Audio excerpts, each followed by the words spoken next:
ada di dalam pemikiran, di dalam doa, sehingga saya harus sampaikan kepada Bapak Ibu apa sih yang harusnya kita lakukan, apa yang harus kita kerjakan di tengah-tengah situasi seperti ini, di tengah-tengah Indonesia sudah memasuki masa resesi, dan Menteri Keuangan kita sudah memastikan itu bahwa kuartal ketiga ini Indonesia akan memasuki masa resesi.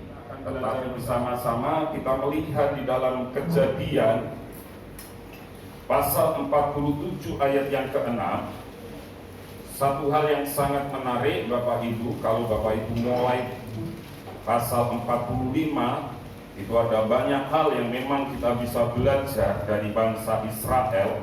Tetapi kita ambil dari pasal 47 ayat yang ke-6. Yang ketemu katakan amin. Mari baca dengan saya. Tanah Mesir ini terbuka untukmu. Tunjukkanlah kepada ayahmu dan kepada saudara-saudaramu tempat menetap di tempat yang terbaik dari negeri ini.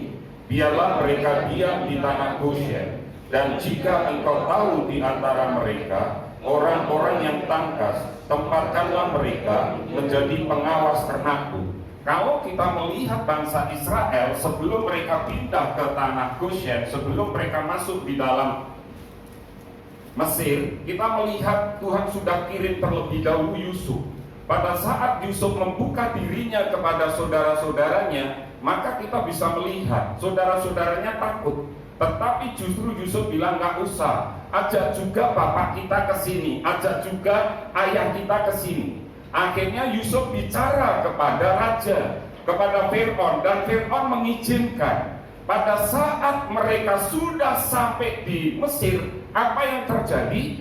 Yusuf bilang kepada saudara-saudaranya, kalau nanti ditanya oleh raja, oleh Fir'aun, katakan bahwa engkau seorang pengerja dan engkau bekerja sebagai peternak, karena itu sebagai sesuatu kekejian di bangsa Mesir.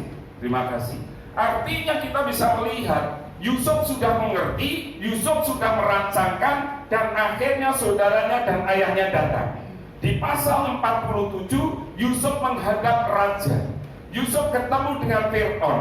Lalu Fir'aun tanya kepada saudara-saudaranya, kamu kerjanya apa? Mereka jawab, aku peternak. Akhirnya raja berkata di ayat yang ke-6 ini, aku menyediakan tempat yang apa Bapak Ibu? Kita melihat di sini, menetap di tempat yang terbaik di negeri ini.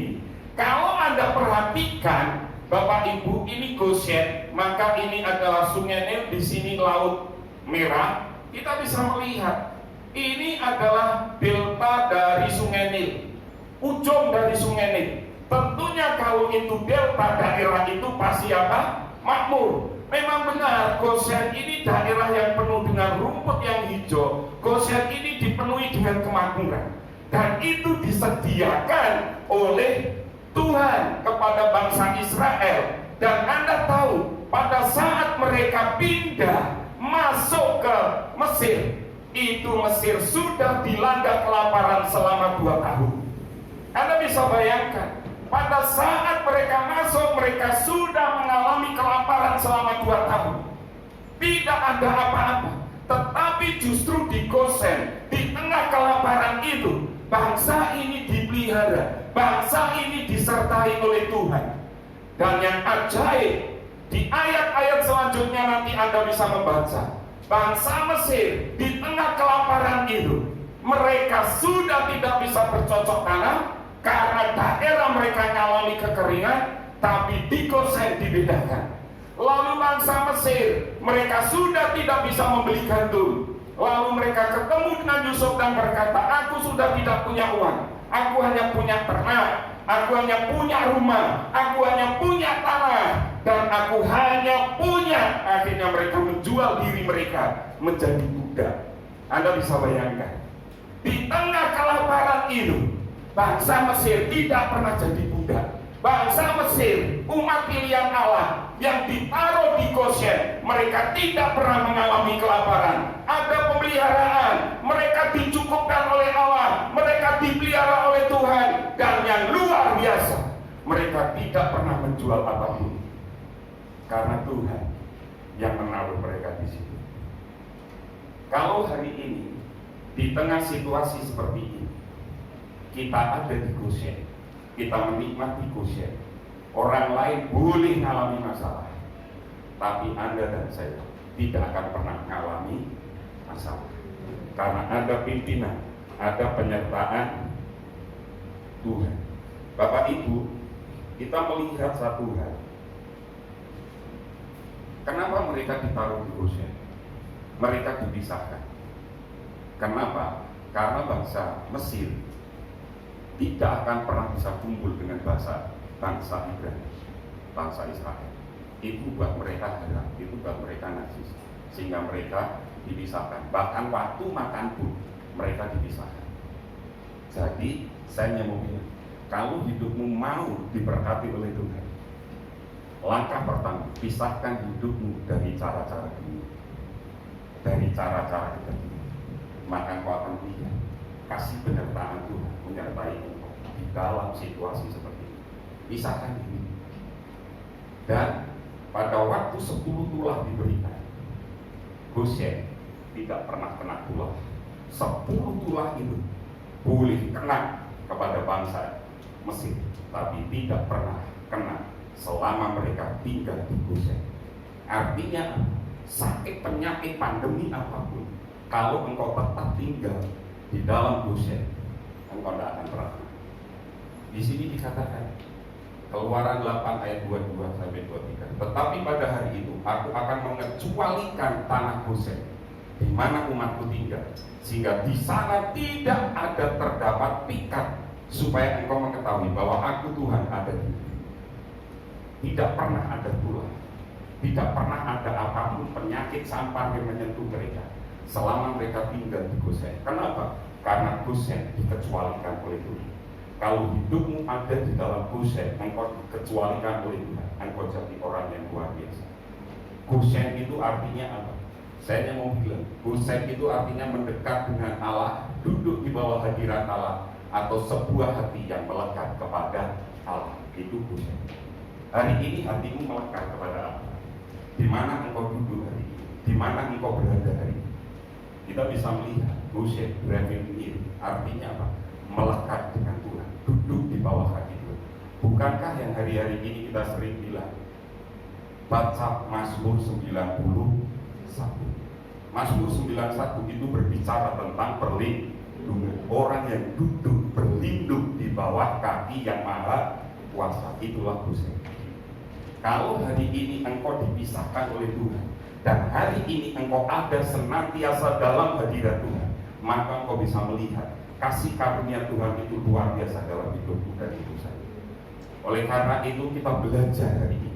Di satu sisi kita juga akan melihat, Bapak Ibu, kenapa tanggal 18 kemarin bangsa Israel itu masuk tahun perjanjian yang baru, mengakhiri tahun 70, masuk ke dalam tahun yang ke-80, tahun 5781. Kenapa kita perlu belajar ini, Bapak Ibu? Mau nggak mau, mereka adalah istilahnya Anda dan saya ini dicangkokkan. Coba saya sempat mencatat beberapa. Kita melihat sekarang di dalam Yesaya 60, perhatikan.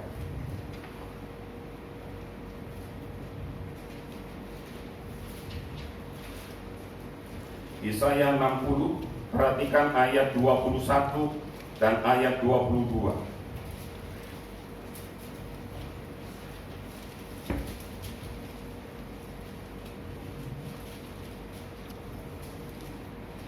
Bangsa yang dicangkokkan itu siapa? Yang dicangkokkan itu adalah umat pilihan Tuhan. Nanti kita lihat. Perhatikan 2, 3. Pendudukmu semuanya orang benar. Mereka memiliki negeri untuk selama-lamanya. Mereka sebagai cangkokan yang kutanam sendiri untuk memperlihatkan keagunganku. Yang paling kecil akan menjadi kaum yang besar, dan yang paling lemah akan menjadi bangsa yang kuat. Aku Tuhan akan melaksanakan dengan. Jadi Bapak Ibu, bangsa Israel itu pokoknya ada yang dicangkokkan. Ingat, bangsa Israel menolak Tuhan, bahkan menyalib Tuhan Yesus. Itu bangsa pilihan Tuhan. tetapi mereka enggak. Akhirnya keselamatan diberikan kepada bangsa-bangsa yang lain. Artinya Israel ini sebagai patron kita, maka kita bisa melihat mereka menolak. Akhirnya Anda dan saya terima Tuhan Yesus. Kita dicangkokkan istilahnya. Nah sekarang di dalam Roma, perhatikan Roma pasal 11, Bapak Ibu. Roma pasal yang ke-11 ayat yang ke-17 sampai ayat yang ke-18.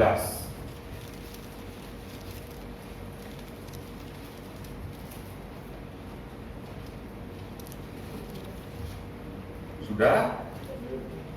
Baca 2-3. Karena itu apabila beberapa cabang telah dipatahkan dan kamu sebagai tunas liar telah dicangkokkan di antaranya dan turut mendapat bagian dalam akar pohon zaitun yang penuh getah, janganlah kamu apa? Jikalau kamu bermegah, melainkan akarnya adalah Kristus. Anda dan saya dicangkokkan. Artinya apa? Kita nggak bisa bermegah. Siapa kita? Kalau nggak ada akar, kita nggak akan pernah bisa tumbuh. Kita tidak akan bisa bertahan. Artinya selama engkau melekat kepada cangkokan, kepada pohon itu, akarnya yang akan memberi kehidupan kepada engkau. Yesus memberikan gambaran, Tuhan kita memberikan gambaran di dalam Yohanes 15. Akulah pokok anggur dan kamu adalah ranting-rantingnya. Di luar aku engkau tidak bisa berbuah. Siapa kita? Kenapa kita harus bermegah? Kita nggak bisa bermegah. Nah, kenapa saya mau ambil ini penting Bapak Ibu? Karena kita melihat satu hal yang sangat luar biasa yang perlu kita pelajari hari-hari ini. Saya mau bilang gini, tahun 5781 itu ditulis dalam bahasa Ibrani dengan kalimat Taf Sin Pe Alef. Jadi ini ditulis dikatakan dengan kalimat Tan Sin Alef P di sini. Ini P. Nah, ini P, ini Alef. Karena biasa orang Indonesia kan bacanya dari sini. Ini orang Israel kan dari sana. Jadi ini Tan Sin P Alef. Disingkat gampangannya gini. Kalau saya tanya, contoh, kamu lahir tahun berapa? Hah? 96, betul kan? 96 dong. Kenapa enggak disebut 996? Mesti disingkat. Tahun lahirnya berapa? 96.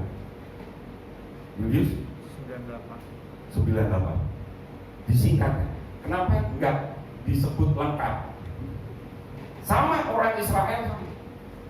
Mereka menyebutnya tahun ini tidak menyebut 578. Saya mau bilang 7 itu buat bangsa Israel itu tahun luar biasa. Itu angka istimewa. 5 itu hai. Hai itu artinya kalau engkau berserah kepada Tuhan Allah yang sempurna ini. 7 itu mereka punya makna. Contoh saya kasih tahu dulu. Nah, saya tanya Esther enggak. Orang Jawa tulisannya Bono, Coroko, Doto, Sokolo, Mogo, Boton. Betul ya? Mogo. Nah, saya tanya, ngangi-ngungingu ada nggak? Nah, nyanyi-nyunyi-nyu, ngangi-ngungingu ada nggak? Yang belakangnya ada nggak? Enti, ada? Kalau kita mau nulis Semarang, piye caranya? Bisa kan? Di pangku tuh. Betul ya? Orang di luar Jawa nggak ngerti. Di pangku hurufnya jadi mati. Betul kan? Orang Jawa kalau di pangku mesti apa? Mati. Itu gampang. Itu filosofinya. Kalau kita nggak ngerti budayanya, ya udah. Padahal orang Jawa kalau di pangku, istilahnya apa? Dihormati, dihargai, dia akan mati. Tapi kalau dia nggak pernah dipangku, ya udah, Anda akan lewat.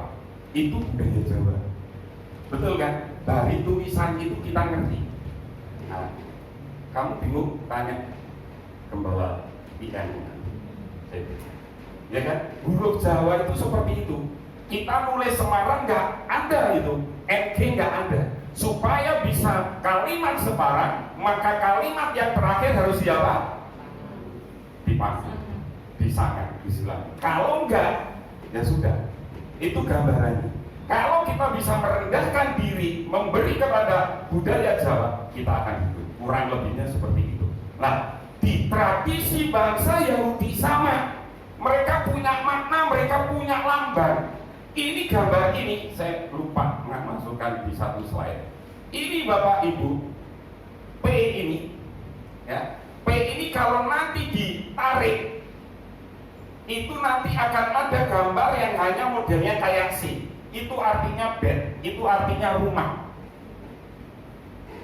Ini gambarannya kurang lebih seperti itu. Mereka punya banyak simbol, tetapi kita bisa melihat tahun P Alef, P ini gambarannya kurang lebih diartikan sebagai mulut. Artinya hari ini Anda dan saya punya mulut kan. Kalau tahun kemarin, tahun yang ke-70 bukan tahun yang 80, itu gambarannya seperti mata Tuhan yang menjelajah ke seluruh bumi. Nah, tahun pergantian tahun kemarin mereka menggunakan kalimat tahun 81 ini P, lalu Alef itu yang pertama dalam huruf alfabet dan dihargai oleh bangsa Yahudi itu sebagai gambaran Tuhan. Maka Anda bisa melihat sekarang, kira-kira kalau bilang P Alef, kira-kira mulutnya siapa? Tuhan. Makanya tahun ini adalah tahun pengajarannya Tuhan. Sampai kapan? Sampai 10 tahun ke depan mereka memahami itu. Jadi apa untuk kita? Saya mau katakan ini tahun, ya kan? Bagaimana firman Tuhan akan dinyatakan hari-hari ini? Firman Tuhan akan diberikan, firman Tuhan akan jadi panutan, firman Tuhan akan jadi tuntunan dalam hidup Anda dan saya.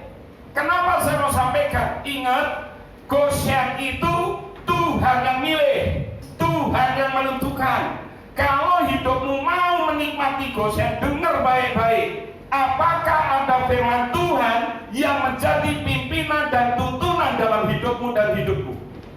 Itu syaratnya. Dan kita bisa melihat sekarang, saya mau katakan gini, mengetahui kapan harus berbicara, mengetahui kapan harus berbicara dan kapan harus diam menjadi komponen penting dalam dekade ini.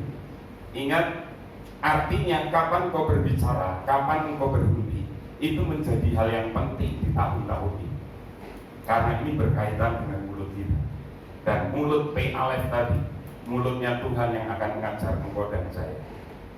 Jika kita ingin melihat kerajaan Allah bertumbuh dalam hidup kita dan dunia, kita melalui deklarasikan iman kita. Makanya hari ini saya hanya pesan satu hal, perkatakan firman Tuhan, deklarasikan firman Tuhan dalam hidupmu dan hidupmu. Perkatakan, maka kau akan kasih penyertaan.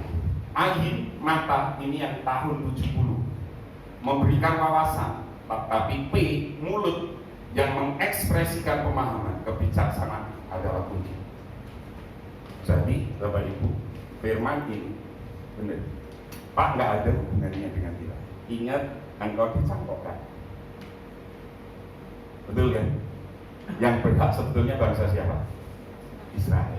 Tapi engkau dipilih, engkau dicangkokkan. Dan kita akan menghargai budaya tradisi mereka. Mau nggak mau, kita pun terhisap di dalam itu. Dan kalau kita menyadari ini, yuk hari ini firman Tuhan apapun kerjakan, firman Tuhan lakukan dalam hidupmu dan dalam hidupku, supaya engkau bisa mengerti tahun ini adalah tahun bagaimana Tuhan akan bekerja, tahun di mana Tuhan akan menyatakan kemuliaan-Nya. Bapak Ibu, saya tanya, Israel itu punya berapa anak? Yang asli berapa? 13. Minus siapa? Dina. Ada 13. betul ya? Tetapi perempuan kan tidak dihitung. Kenapa? Karena ini nanti penting. Kita bisa melihat Ruben, Simeon, Lewi, Yehuda, dan Naftali, Gad, Asher, Isakar, Zebulun, Yusuf, Binyamin. Yusuf punya anak Efraim dan Manasye. Ini mereka nanti dua anak ini cucu dari Israel. Anak Yusuf punya tanah perjanjian karena Yusuf dianggap berharga, membawa mereka masuk ke tanah Mesir dan keluar selama ada kesusahan, membawa mereka masuk ke Goshen. Nah, sekarang Bapak Ibu dengarkan baik-baik. Dari 12 suku ini, saya mau tanya kepada Anda, suku yang paling miskin suku apa? Ini kan ada 12, betul ya? Yang paling tidak punya apa-apa? Lewi. Mesti Anda ngerti Lewi, betul ya? Yang paling kaya dari suku ini suku apa? Hah? Suku apa?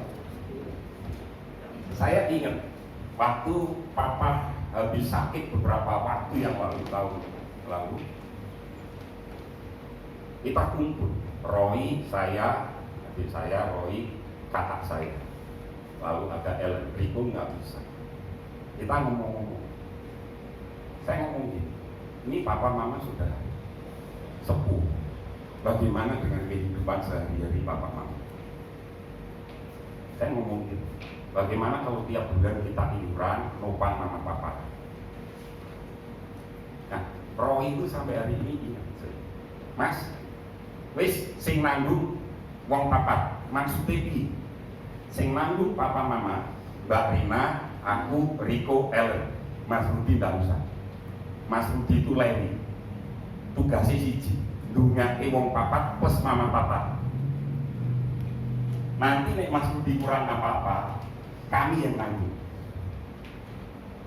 Makanya dari 12 ini satu yang nggak punya warisan, apa itu? Lewi. Tapi ditanggung oleh berapa orang? 11 suku yang lain. Saya bilang iya. Dan sejak hari itu sampai sekarang, saya tugasnya yang doakan, berkatin mereka. Kalau mereka punya masalah, keluarga mereka punya masalah, mereka ngomong ke saya. Kakak saya punya masalah, adik saya punya masalah dengan keluarganya, saya ngomong. Tapi kalau dalam hal keuangan, saya nggak pernah mensupport mereka. Mereka sudah berkomitmen enggak. Harusnya kami yang mensupport. Dan Mama Papa akhirnya mereka yang support. Setiap bulan adik saya, kakak saya mensupport. Kalau saya kasih Papa saya berkat uang, Papa saya mesti nolak. Enggak, harusnya Papa yang berikan.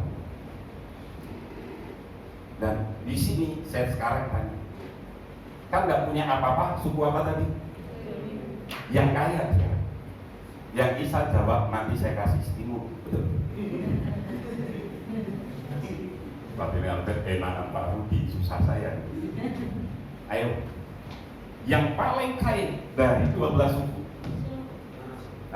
yang Yusuf angkat tangan. Kayak ini saja. Saya kasih tahu, yang paling kaya Isakar. Apa? Isakar. Sama Zebulun. Itu suku yang paling kaya. Hari ini semua rencana pembangunan mereka yang support dari suku-suku. Yang paling miskin apa? Yang paling kaya? Yang kedua Zebulun. Dan saya mau bilang, kalau nanti Anda baca dari Kejadian sampai Ulangan, di mana ada Isakar, pasti ada Zebulun. Di sini benar. Isakar, Zebulun. Mereka berdampingan terus. Di Yosua pembagian tanah, Isakar, Zebulun. Mereka diberkati. Saya mau bilang ini, pertemanan Anda itu akan mempengaruhi hidup. Kalau temenmu nggak benar, engkau jadi tidak benar. Udah, tangguh. Saya kemarin ketemu cerita sampai ibu ini bilang, sampai engkau masuk perguruan tinggi ini, di situ ada sahabatmu. Lebih baik kamu nggak boleh. Orang tuanya sana. Kenapa? Karena lihat temennya ini nggak benar. Contoh ini, Levita saya ngomong ini, Levita, kalau CT masuk nanti, kamu jangan masuk ini. Lebih baik tidak usah kuliah. Itu contoh gampangannya seperti ini. Kenapa? Nggak benar. Benar. Setelah mereka bisa, anak ini diberkati, hidupnya diberkati. Satu ketika nangis di hadapan mamanya. Benar. Kalau aku hidup berdampingan dengan dia, hari ini aku tidak akan pernah sukses seperti itu. Jadi hati-hati engkau berteman dengan siapa, itu menentukan masa depan. Bisa rusak atau bisa hancur. Isakar dan Zebulon itu sudah membuktikan. Sekarang kita melihat. Coba Anda baca di dalam 1 Tawarik 12. Ini karena saya pakai dalam ILT. 1 Tawarik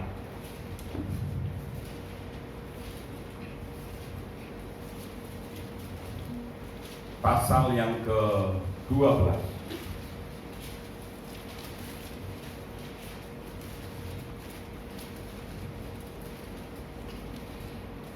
Sudah ketemu? Ayat yang ke-32. 2, 3. Dari orang-orang yang mempunyai pengertian tentang saat-saat yang baik, sehingga mereka mengetahui apa yang harus diperbuat orang Israel. 200 orang kepala dengan segala saudara sesukunya yang di bawah pemerintah mereka. Ada 200 orang Israel, Isakar. Dan saya mau bilang ini, dalam terjemahan bahasa Inggris yang ditranslate dalam bahasa Indonesia, Alkitab terjemahan ILT, dikatakan seperti ini. Dan dari keturunan Isakar yang memahami pengertian tentang apa? Waktu untuk mengetahui apa yang harus Israel lakukan. Enggak semua orang. Israel ngerti. Artinya apa? Kalau Israel akan berperang, Isakar ngerti kapan akan maju, kapan akan mundur, kapan akan menabur, kapan akan menahan benih, kapan akan membeli, kapan akan menahan. Itu Isakar ngerti. Artinya Isakar mempunyai hikmat yang luar biasa. Kalau di dalam dunia bisnis, di dalam usaha Anda dan saya hari ini, Isakar gampangannya gini. Kapan engkau akan membuka usaha? Kapan engkau akan menutup usaha? Kapan engkau akan membeli? Kapan engkau akan menahan? Kapan engkau akan menikah? Kapan engkau tidak akan menikah? Ini kan luar biasa. Dalam situasi seperti ini orang bingung. Kenapa? Kalau nanti saya buka usaha seperti ini, kira-kira jalan atau tidak? Betul ya? Tapi kalau engkau punya pengurapan Isakar, engkau ngerti apa yang harus engkau lakukan, apa yang harus engkau kerjakan, apa yang harus engkau perbuat, engkau bisa ngerti. Ini luar biasa. Makanya ingat PALF, mulutnya Tuhan, firman pengajaran Tuhan, engkau itu penting. Satu hal yang Tuhan ingatkan hari-hari ini kepada saya, di dalam Yakobus pasal yang keempat, coba kita lihat. Yakobus pasal yang keempat,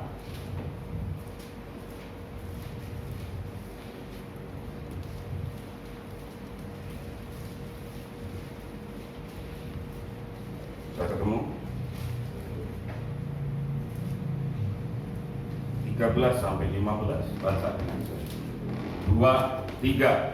Jadi sekarang, kamu yang berkata, hari ini atau besok kami berangkat ke kota Aku, dan di sana kami akan tinggal setahun dan berdagang serta mendapat untung.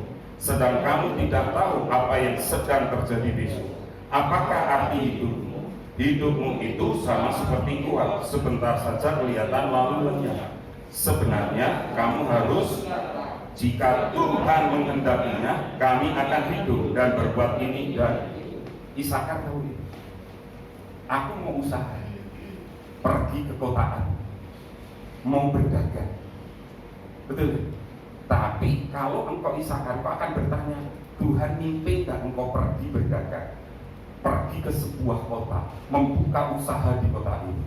Isakar, makanya sih, karena dia tahu musim seperti ini, dia salah satu suku yang terkaya di Israel sampai hari ini. Mereka ngerti Kapan mereka akan membuka usaha? Kapan mereka akan pergi ke sebuah kota untuk melakukan bisnis? Mereka ngerti. Makanya kita bisa melihat mereka ngerti tentang waktu, mengetahui apa yang harus mereka lakukan. Bukankah ini luar biasa? Kalau pengurapan itu turun atas hidup Anda dan saya, Anda ngerti apa yang harus engkau kerjakan. Dalam situasi seperti ini, apa sih usaha yang harus aku lakukan? Dalam situasi seperti ini, aku harus pergi kemana supaya aku bisa. Itu dibutuhkan orang-orang seperti Ishakar. Dan kita melihat sekarang, Ishakar itu artinya reward. Artinya apa? Hadiah. Kalau ada pengurapan Ishakar, ada hadiah-hadiah yang akan kau terima. Kenapa? Di dalam prestasi Ishakar, saya mau bilang, Ishakar ini luar biasa. Kadang orang nggak terlalu, orang lebih menonjolkan kepada Yehuda. Tapi kalau Anda baca Hakim-Hakim, ada perempuan yang luar biasa, di mana kaum pria nggak berani bangkit. Siapa itu? Deborah Suwardi. Betul kan? Deborah itu luar biasa. Pertanyaan saya, Deborah dari suku apa? Ishakar. Anda ngerti tadi? Saya tanyakan, anak Israel berapa? Yang benar. Tapi yang diakui berapa? Kenapa Dina nggak diakui? Karena dia perempuan. Di tengah tradisi perempuan tidak diakui, Ishakar memunculkan, Ishakar mendorong seorang perempuan untuk jadi pemimpin. Ini Ishakar. Bahkan di tradisi Rasul Paulus, perempuan tidak boleh bicara, tapi Ishakar berani mempromosikan. Ada perempuan yang luar biasa dari kaum kami, Deborah. Akhirnya Deborah jadi hakim. Deborah memimpin bangsa Israel. Itu dari Ishakar. Didukung oleh siapa? Oleh suku. Pada saat pergantian kepemimpinan dari Saul ke Daud, semua suku, Naftali, Zebulon, dan lain sebagainya, Yusuf itu berkata 50-50 gampangannya. Satu mendukung Saul, satu mendukung Daud. Tapi yang luar biasa, dari suku Israel, Ishakar, satu suara mendukung siapa? Daud. Mereka luar biasa. Kenapa? Mereka ngerti ini kalau dipimpin Daud luar biasa. Mereka ngerti kapan Saul harus berhenti, kapan Daud akan naik. Mereka tahu. Makanya mereka suara bulat, tidak pecah. Sebagian dukung Saul, sebagian dukung Daud. Tidak, semuanya suara bulat, dukung Daud. Kenapa? Karena mereka ngerti segala sesuatu ada waktu, dan mereka tahu apa yang harus mereka kerjakan. Itu Ishakar. Dan di ayat yang terakhir kita lihat Ulangan 33.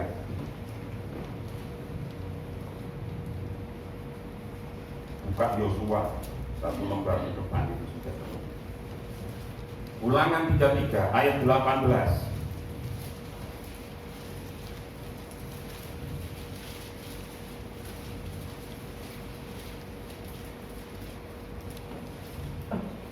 Ini doa Musa untuk Ishakar. Masalahnya sama Ishakar sama Israel. Ketemu? Baca 2-3 ayat 18. Tentang Zebulon, ia berkata, bersukacitalah hai Zebulon atas perjalanan-perjalanan, dan engkau pun hai Ishakar atas. Jadi ini doa Musa untuk Ishakar. Apa sih yang didoakan Musa untuk Ishakar? Itu ada di ayat yang ke-19. Baca 2-3. Bangsa-bangsa akan dipanggil mereka datang ke gunung. Di sanalah mereka akan mempersembahkan kurban sembelihan yang benar. Sebab mereka akan menghisap kelimpahan laut dan harta yang terpendam di dalam pasir. Ini berkat Ishakar. Apa? Kita bisa melihat tadi dikatakan menghisap kelimpahan laut. Laut itu datang. Anda ngerti nggak? Kekayaan laut itu luar biasa kan? Nggak bisa terhitung. Itu yang punya gampangannya siapa? Ishakar. Kelimpahan laut itu punya mereka. Dan harta apa? Terpendam di dalam pasir. Saya mau tanya, kalau engkau dulu Bapak Ibu Kami ini sebenarnya karena ada orang di Puja, itu dia toko bangunan terbesar, itu biasa ngandon pasir sebanyak-banyak.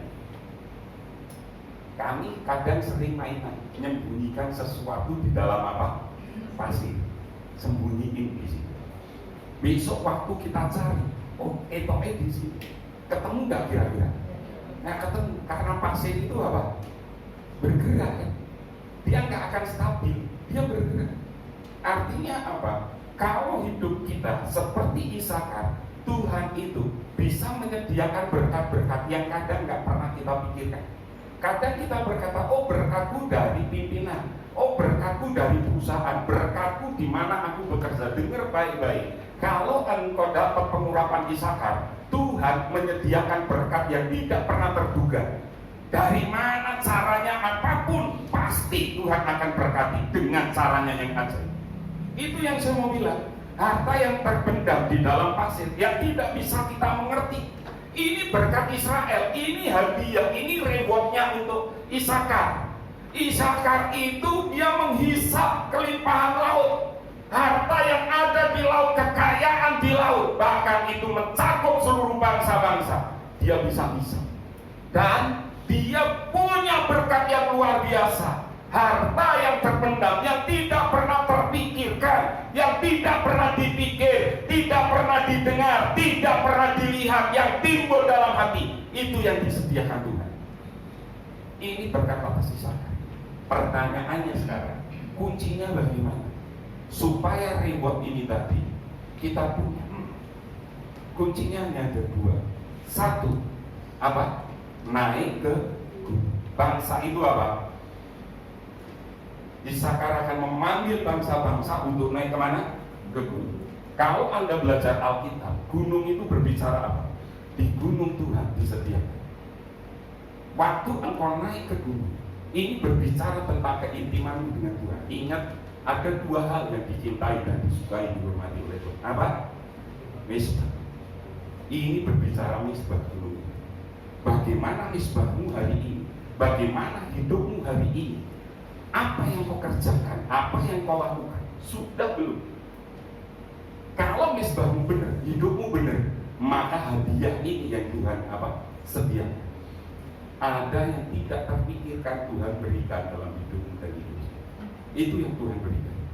Jadi hari ini koreksi, misbahku hidup atau mati? Ada nggak misbah dalam hidup kita? Kalau ada, Tuhan pasti bisa berbicara. Tuhan pasti mimpin Anda dan saya. Waktu saya ngadepin masalah, waktu saya ngadepin pergumulan, saya tanggal 27 saya ketemu dengan hamba Tuhan, saya konseling dengan hamba Tuhan, dan saya dapat banyak hal dari beliau. Waktu beliau berkata, Pak Pulang, engkau sudah menang, saya nggak percaya. Tuhan, saya yang butuh peneguhan dari engkau. Itu aja.